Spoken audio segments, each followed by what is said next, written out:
ఇదే సినిమాల్లో ఇంకొంచెం పెట్టరేగలేదా మరి? ఇప్పుడెందుకు మాట్లాడడం లేదు? అసలు సినిమాలు వదిలేసేయండి. సరే, సినిమా అంటే 2.5 గంటల పాటు అది ఒక సినిమా మాత్రమే అని చెప్పేది. ఇది నిజ జీవితం కాదు, ఇది సినిమా మాత్రమే, నిజం కాదు.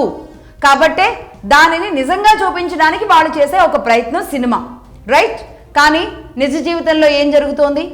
ఇదే మీడియాని వాడి ఎంత విచ్చలవిడతనం, ఎంత పైశాచికత్వం, ఎంత విషం చిమ్ముతున్నారు మహిళలు. ఆ విషయం ఎలా ఉంటుంది అంటే అర్ధనగ్న ప్రదర్శన, ఆఫ్ న్యూడ్గా వీడియోలు తీసి వాళ్ళ సోషల్ మీడియా ప్లాట్ఫామ్స్లో పెట్టడం. ఇన్స్టాలు, అనేక రకాల ప్లాట్ఫామ్స్ ఉన్నాయి కదా, ఈ ప్లాట్ఫామ్స్లో వాళ్ళవన్నీ సగం సగం బట్టలతో, విచ్చలవిడి డ్యాన్సులతో, పిచ్చి పిచ్చి బూతులతో. ఇందులో పెళ్ళైన మహిళలు ఉంటున్నారు, 50 ఏళ్ళు 40 ఏళ్ళు ఉన్న మహిళలు ఉంటున్నారు, పెద్ద పెద్ద పిల్లలు ఉన్న వాళ్ళు ఉంటున్నారు. వాళ్ళ టాలెంట్ని, వాళ్ళ పెర్ఫార్మెన్స్ని చూయించుకోవడం తప్ప అనడం లేదు. అలాగే కొంత కంటెంట్ జనరేట్ చేసే వాళ్ళు ఉంటారు.